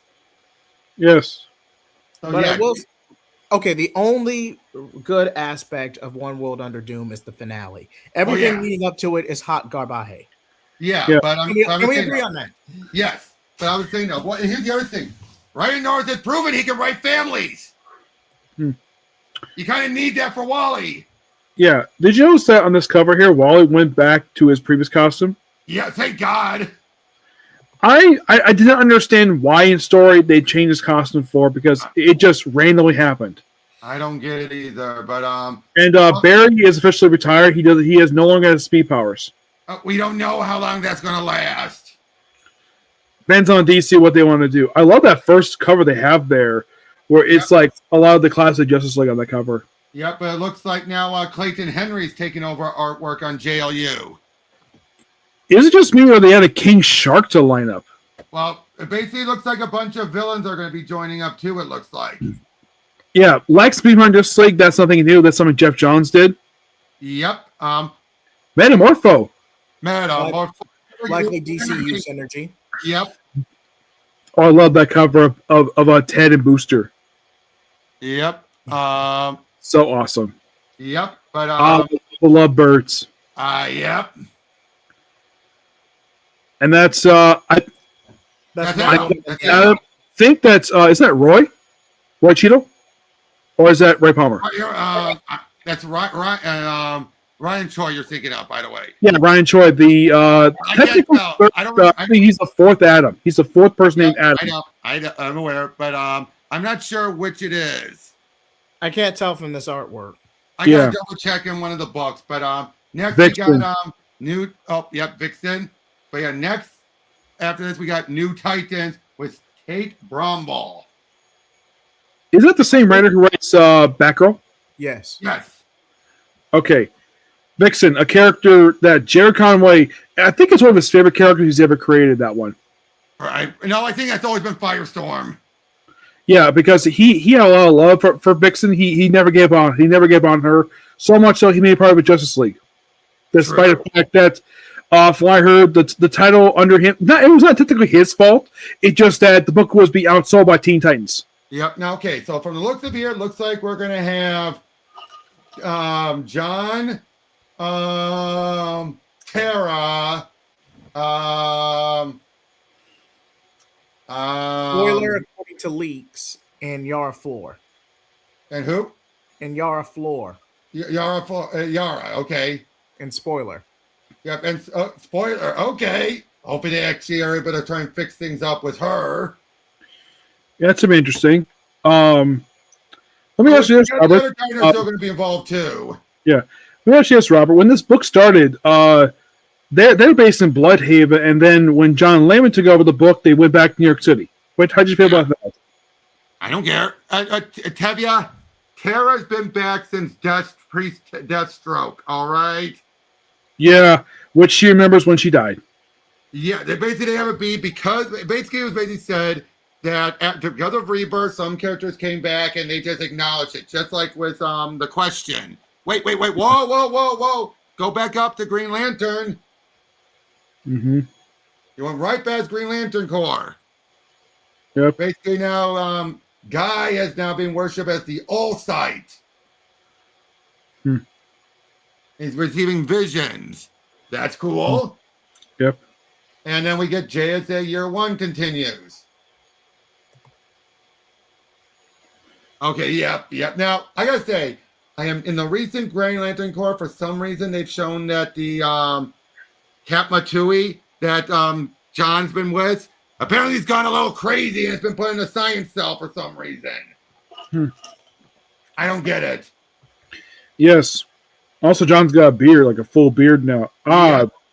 I think it's Amazing Man, if I'm not mistaken. The one on the cover. Yep, that's Amazing Man. I've been really enjoying Lemire's stuff. I know he's a classics hero. I think Roy Thomas created him, if I'm not mistaken, that one. I forget. I know he showed up in All-Star Squadrons. I know because I did review that series. That series is amazing. Love her. DC will give more. Right. Oh, yeah. I hope DC will give more love to All-Star Squadron because that book is not finished being collected. So instead of a Valentine's Day anthology, we're getting a Valentine's Day miniseries with the Sirens. Basically. I do not see this ties into Valentine's Day, dude. Yeah, and this one's focused on Harley and Ivy. Yeah. Oh, and Catwoman and Black Canary. Yeah, I think it's just called Love Hurt, but it's not tying into Valentine's Day at all, dude. Mm-hmm. Okay. Yep. If it was a mini, they make it a weekly and just keep it in the whole month. Yeah. But yeah, we have more than yeah, Batman Static continuing. Been enjoying that. Gotham Academy first year, Book of L. The fact they bumped Book of L all the way down to an other.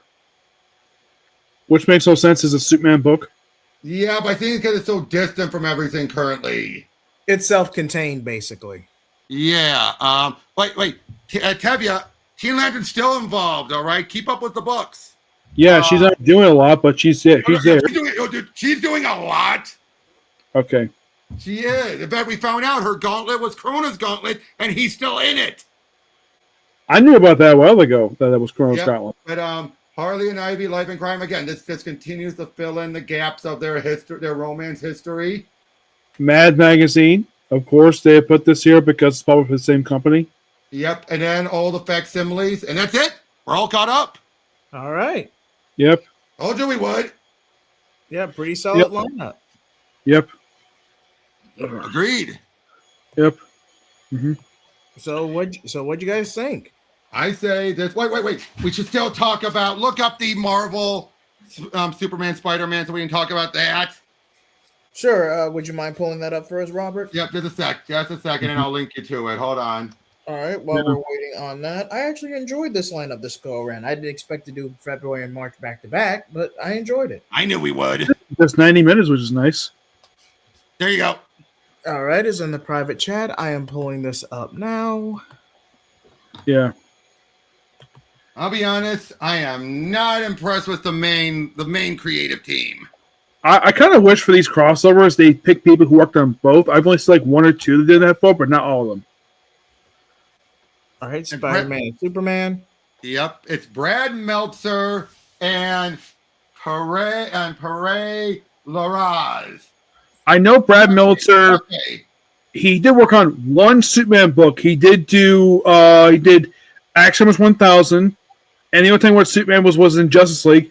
Brad, as far as I can tell, never worked Superman. He's never Spider-Man before. He never. He did a couple of stuff for their and some of their anthologies, like Amazing Fantasy 1000 and stuff like that. I know Jeff Johns never wrote any Spider-Man. No, but he has worked at Marvel. Yes. Yep, we know he's done both. He's doing that. We already know about that. Simonson has worked at both companies. Yep. Oh, Bendis. It's gonna be, even though they say in the solicitation it's Superman, it means John. Miles and John are teaming up. Yeah, I think that's likely on the that best. cover. I see Karnak, and I think it was Whiplash. Whiplash. Uh, What? The This one with one. the arm. Yeah, that looks like Whiplash. No, that's Conduit. That's Conduit. Okay. Conduit cut. and who's that other guy? These are both DC. No, that's Carrion, not Carrion. Oh, what is his name? Karnak. He's a Spider-Man villain. I think I think he's a Damian Cellini character. Yeah, Kardak and Conduit. Perfect choice. Oh, I love that cover. It looks awesome. Yep, it was Corey Andrews. But like I said, I see that with Gwen. I see Cyborg Superman, Brainiac. See, looks like Connor. I think that's MJ. Yep. Black Cat. Okay, I was about to say, here's what they say for the main stories. The main story is going to be Spider-Man, Superman versus Lex and Norman. Interesting cover, this one. Finally getting that.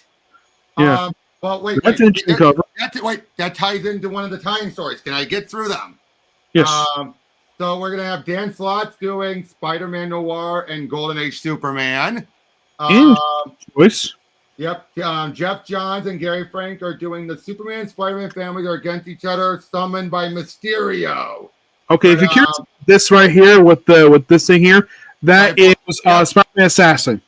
Yep. But yeah, here's the other. Symbiote hordes invade Metropolis as a War of Realms ignite. Jason Aaron is having Jane Foster Soar and Wonder Woman teaming up. Louise Simonson is having Steel versus Hobgoblin.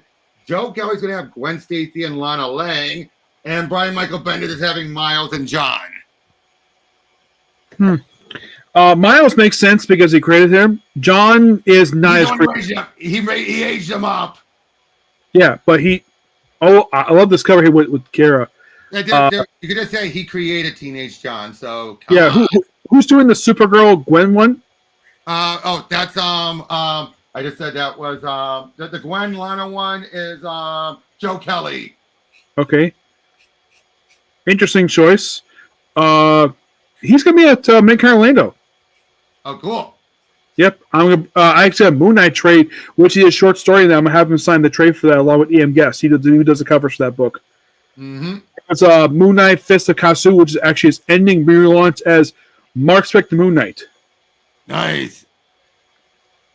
Thor and Tevia, I know, but clearly that's the one. And having it doing the Jane Foster thing, it's too good to pass up. Yeah, I think this one here. I know Luis created Steel. In the case of Thor, her husband worked on Thor. Well, duh. He's the one who completely redefined him. Yeah, I think she did work a little bit of Thor, but I don't think she wrote any regular issues. No, the only time she worked on him when it tied into X Factor during Inferno. Okay. But Stegman. This is the first time Stegman's ever drawn Superman. Interesting. I know he Bagley, of course. Yeah, Bagley has done both. Yep. Because I think didn't Bagley work on some Bendis issues for Superman? No, he worked on the Trinity book and Justice League. But again, I am excited for this more than I am Batman Deadpool. Batman Deadpool was a success. You can't. I mean, I know, but this is clearly this was done as both a agreement to come to even do this crossover. Like, this was always the end goal. Let's be honest. This was always the end goal. Agreed. Yeah. Here's the question. The Batman Deadpool was done to test the waters. And wasn't that original one shot done by, I don't think it was Duggan who did that one shot, did he? No, it was Zeb Wells with Greg Capullo and Grant Morrison was Dan Mora. Okay. So Wells, I know he's done Deadpool. I don't think he's ever done Batman that I know of. No, hold on. But dude, they don't have to. I appreciate when they do both because I do have an original one. So they have a Nightwing and Connor. It was Nightwing and I think it was John. I think it was. No. It was Nightwing and X-23. Yep, because he wrote both books. Exactly. No, again, they don't all have to. That's I my appreciate point. when writers have experience doing both when they do these crossovers because, to take an example, like the original Superman Spider-Man crossover, Conway wrote both. Well, I get that. Now, here's one thing. Zeb has never written for DC ever. But Yep. he did a pretty good job regardless. Although, can I tell you one thing that people complain about him on Spidey? You know what the one thing that always pissed me off and that I'm so glad that Donny Cates got rid of? Venom Dark Origin. Really? Yeah, I gotta agree with you on that one. He wrote that, and even the artist Angel Medina regretted working on it. It was a paycheck, and he hated it because he hated what was done with Eddie. How Eddie went from being a guy who's actually a legit a good person, to, oh, I'm going to kidnap pets and cats so that I can say, here you go, it was easy. Yep, and now Eddie is most recently been Carnage. Yep, and now, thanks to him, Carnage now knows who Spidey is for the first time ever. Yep. Nice going, Eddie. Yeah, the one thing one person I would love to hear his thoughts about this. I wonder how he feels about Eric Larson, who created Carnage. I wonder how he feels about Eddie Brock being the host of Carnage. Eric Larson did not create Carnage. That was Mark. Yeah, he did. No, he did not. That was Mark Bagley and David Michelini. I know Larson did help work on him, didn't he? No. He was long gone by then, dude. I could have sworn I saw his name in the title because I know Larson created them. His name is Tongue. That was Larson. Larson created the Tongue. Venom. The Venom tongue. The Venom tongue, yes, but with Carnage, he did not create anything with Carnage. That was always Bagley. Okay, here's a question: who came up with the famous green stuff out of his mouth? Who came up with the idea, or who came up with the explanation for it? I know the explanation. That was Donny Cates who did that. Yeah, but who came up with that? That was definitely Larson. Larson has contributed major aspects of the character, but he did not create Venom. That was Damage Lee and Tom McFarlane. Yeah. So Michelini was responsible for both symbiotes, and the Life Foundation symbiotes, but Larson has never been involved with any symbiote creation. I thought he was. Yep. By the way, can we all agree? Al Ewing's getting screwed at Marvel if it wasn't for him doing Thor. If it wasn't for him having free ray of Thor, he would be screwed at Marvel because he had been jerked around on Venom. Here's the thing. Before he did books like Immortal Hulk, before he did Venom, before he did Thor, the guy, in my opinion, wrote a lot of really good books for Marvel. You know what he wrote? You know what the very first book of Marvel was? What? Loki, Agent of Asgard. Oh, yep, that was great. But there's that one. There is Mighty Avengers. Right, but can we focus on what I was trying to say, though? Go ahead. What were you about to say, Jay Heat?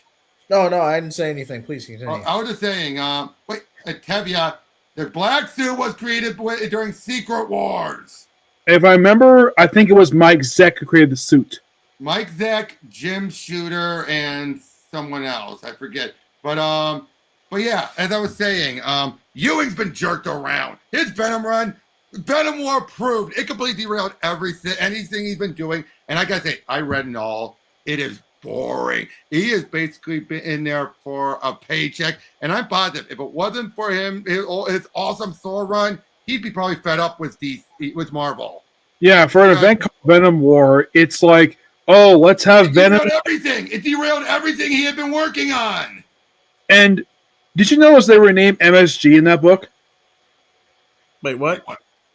Yeah, in the Venom War book, MSG, it's not called that. They call it a different name in the book.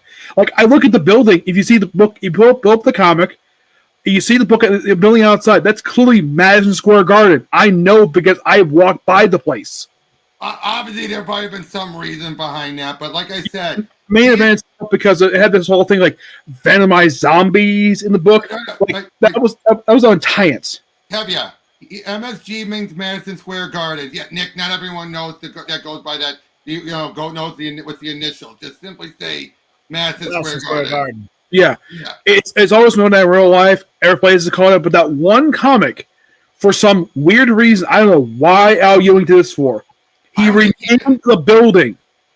Again, who knows what the reason is? But like I said, his Venom run has been jerked around this whole entire time. It's but all new Venom, he has no control. Clearly, he has absolutely zero control whatsoever. But thank God he has Thor, where he has complete control over it. Now, I have- would I say Al Ewing would leave or go exclusive to DC? Probably not. But I will concede that Marvel's doing him dirty. Oh, he would be. I'm just saying he'd be fed up. That's what I'm saying. Yeah, Okay. Robert, do you think that the whole thing with Mary Jane being Venom, do you think that was Nick Lowe's idea? Look, as No. long as the whole Paul thing is over and done with, No, I do no. not care. I do not think that was Nick Lowe because Nick Lowe hasn't been. Is not the main editor on that book. But he is the editor. He's the main editor of the Spider-Man books. Yes, but he's not the editor of Venom, and I really do not think so because do you really think Nick Lowe would agree to Paul and MJ being broken up if he had actually any say in it? Well, I heard Al Ewing he hates Paul. Well, no. He is indifferent to Paul. The artist hates Paul. Oh, One thing I noticed about the coloring for that book, it reminded me a lot of Land's art style. Well, yeah, but I'm trying to stay focused with the topic. But like I said, though, he has just been constantly jerked around, forced to do this. But like I said, J.E., would you agree with what I just said? If Nick Lowe really had any say, do you really think he would have been fed up. He would have been fed up. Not gonna lie. I don't know. I'm saying, you think Nick Lowe would have let them break up MJ and Paul if he really had any say? Oh hell no. He's notoriously petty. Exactly. But so it's clear he doesn't have much say, but I do think he has some say, and that's why the book's been yanked around. Have you heard his public reception, how people feel about him? Duh. You really have to ask? Yeah, I've heard people describe him as a complete moron. Are you really surprised? Let's be honest. It's Brevoort who's really running the Spider office through Nick Lowe. Well, Isn't Tevya, the it's a paycheck. It's a paycheck, Tevya. Yes. And I'm positive doing Thor is why he's tolerating Venom. Can we agree to that at least? He might not leave Marvel. Thor is amazing. Like, no, wait. I was gonna say, would you agree though? That's what's keeping him on Venom is Thor. He would have left Venom if it wasn't for him probably working on Thor. If I want to bet, they're probably saying, "You quit Venom, we'll pull you from Thor." You want to bet they've told him that? More than one occasion. And it's something though that as of currently from Marvel, I think Thor and Venom are the only titles he's working on Marvel that I can think of right now. Yes, I believe so. Oh, by the way, I gotta ask, who do you guys think is gonna take over Avengers? Because I heard the book is ending after Gemma K. leaves, which I think was like 36, I think it is. Oh no, it's gonna end at 34. 34. Or 34, I 35. don't think it's Bendis. He just doing 800. I don't think he's gonna go the book again. Oh, by the way, I've seen that. $7.99. That book is not $7.99 worth of pages. Yes. Let's see, because McKay, and this is my honest opinion, I think McKay has done an amazing job with Avengers. McKay's done decent with what they've been given. I will give them that. I'll say this: when Aaron was on it, that was to keep him happy while he was working on Star Wars. Let's be honest. Yeah, here's the thing. I know some people are not fans of Jason Aaron's run on Avengers, but I love his run on Avengers. I thought it was amazing. Is She-Hulk?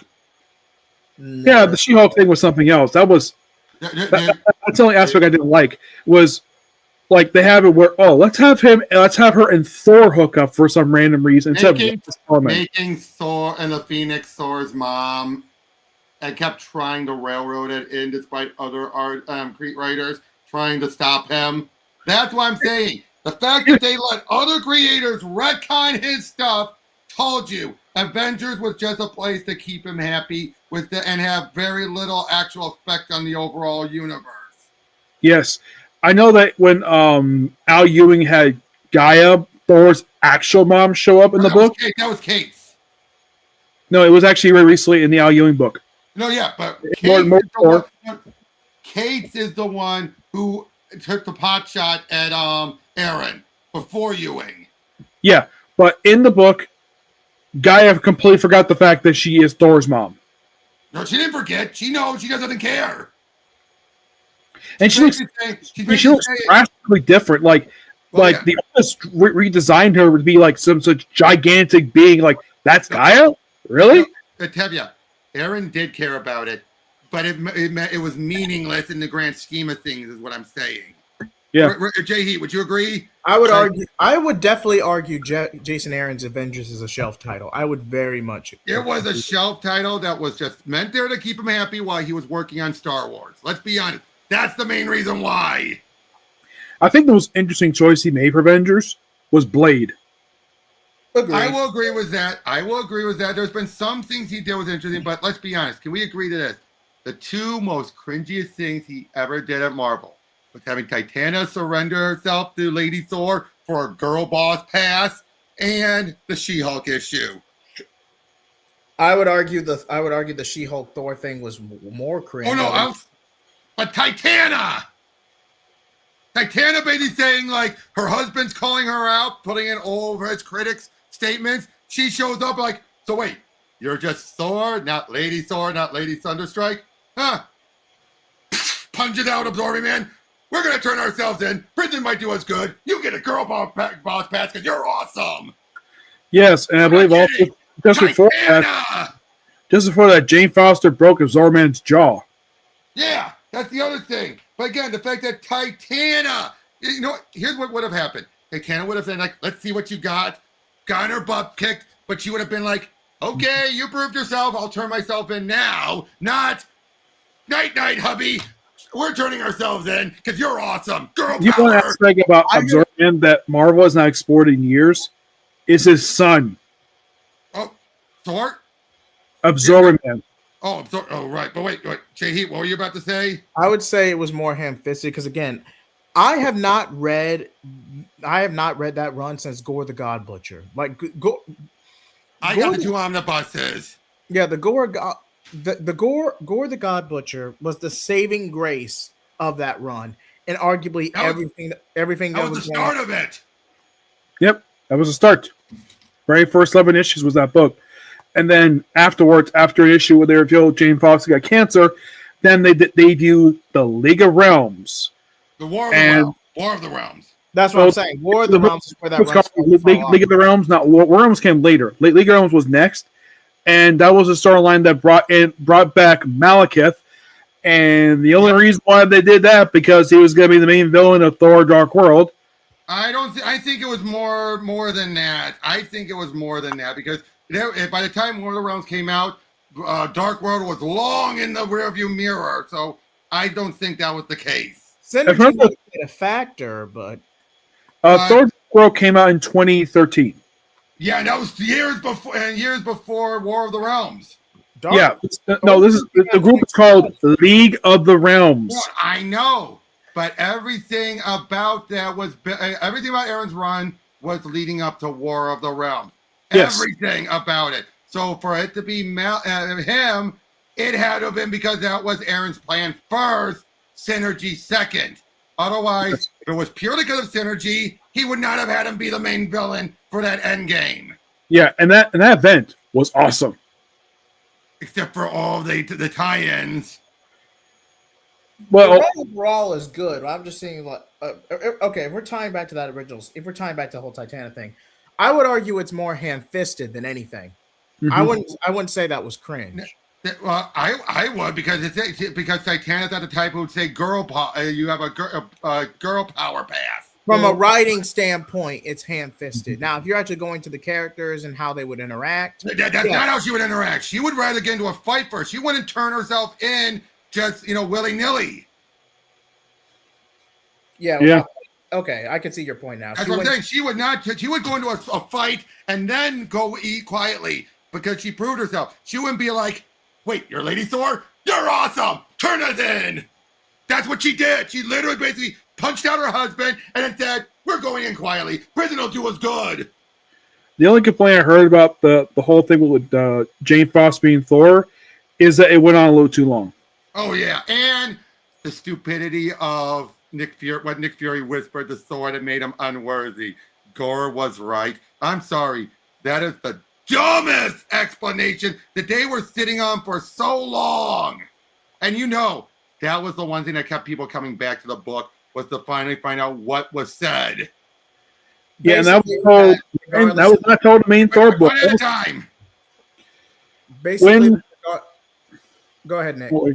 Okay, when that was revealed in a mini series, not the main Thor book, a mini series called The Unworthy Thor. That wasn't even when they revealed it, I don't think. I don't remember they revealed it. No, they were teasing it, but then they never did, and people were pissed. And one thing I also have a problem with the whole thing with when Aaron had it where, because this happened in Original Sin, he put Nick Fury on the moon, and then most of Marvel forgot he was there. Nope. There other people used him there, but anyway. I'd say most of Marvel, not all of Marvel. Heat, what were you saying? I was saying that basically what made Thor so unworthy was the fact that the gods were arrogant and cruel. Again. I mean, that's just by any mythology story in general. I mean, you build all this hype, all this momentum. But how does saying that of his own automatically make him unworthy? Like, was Thor responsible for an atrocity or something, one of Loki's schemes? No. Just whispering that word was all it took. Mm-hmm. No, that's what I'm saying. There was a way, if you wanted the deep power of making Thor, if you wanted to ride out Thor, either put Odin sleep and have Thor take over Asgard. You could have just done it that way. He already did that. He's already been in charge. He was already in charge by that point. Okay, then never mind then. My point still stands though. There was a better way you could have wrote that. Right, but anyway, but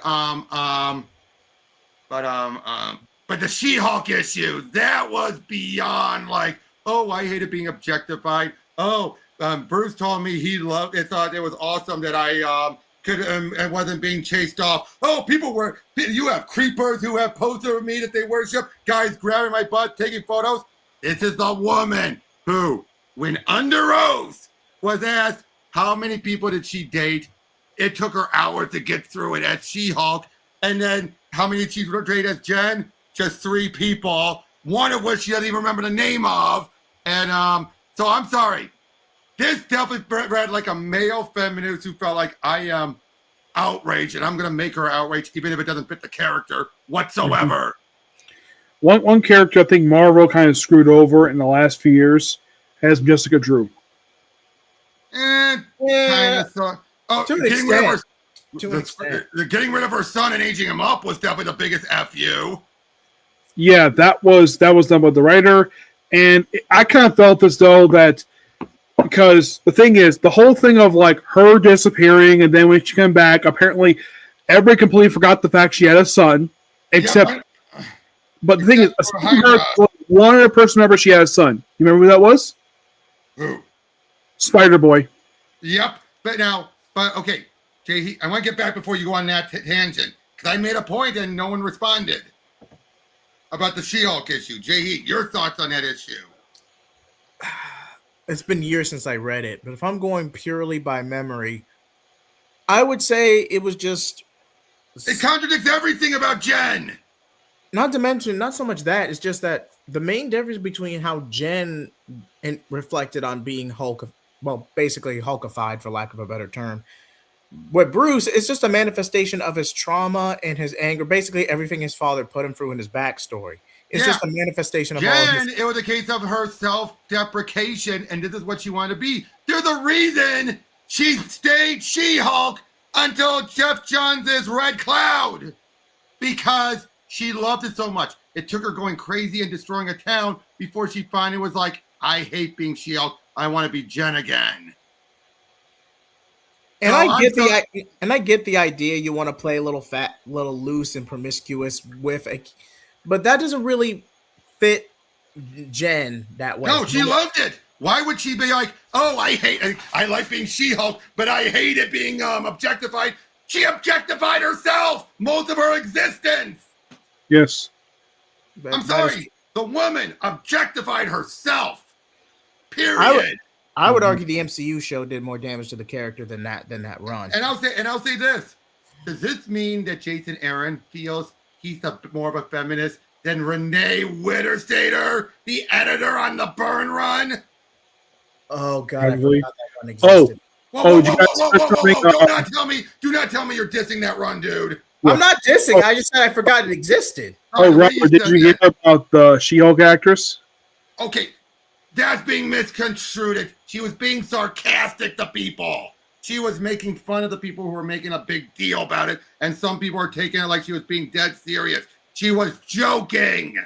As far as I can tell, I don't think Marvel has any plans to revisit that series at all because of the I don't reception. think so, but I also feel since she's so pro-Palestine, she's not going to do anything at Disney. It's just a lot of tension going on right now. Yes. I Yeah. feel like she's done. And No, we should it's their probably get choice. this of late, Heat. Huh? It's like almost midnight. Yeah, Oh, right, yeah. right. We gotta start turning in. Yeah, but Yeah, then you tell you, no, she's not screwed. She's actually been written very well lately. The Rainbow Wow series was very good. All right. But yeah, we should start wrapping up. Any final thoughts, gentlemen? I'm excited for March. Yep. I'm more excited for what DC is going to put out than Marvel. Well, obviously, the only thing at Marvel I'm loving is Hulk and Thor. Yep. And the Sentry mini, which apparently it's only 4 issues. Yeah, I'm also enjoying Jed McKay's Moon Knight. Like It's I said, alright. I fell off on Marvel years ago. I should probably do a video. What do I do to get back at? J Heat, read PKJ's Hulk and read Ewing's Thor. Period. Read them. Jed McKay's Moon Knight is amazing. That's fine. I haven't read it, so I have no comment on that. I'm just trying to encourage PKJ Just check and Ewing. because it's now. I've read a lot of Jed McKay stuff, and this is my honest opinion. It's probably of all the books he's done at Marvel, probably his best work. Now, this is the Fist of Khonshu, or this is a separate run? The whole Moon Knight run he's done. Yeah, his whole run. Okay. His run started back in 2021. Okay. Oh, so the Dang. book was relaunched multiple times. Okay, I see. What you're saying. The upcoming will be the third relaunch. Okay. They're just changing the name and title and relaunch numbering. Yeah. But still same writer, still the same team.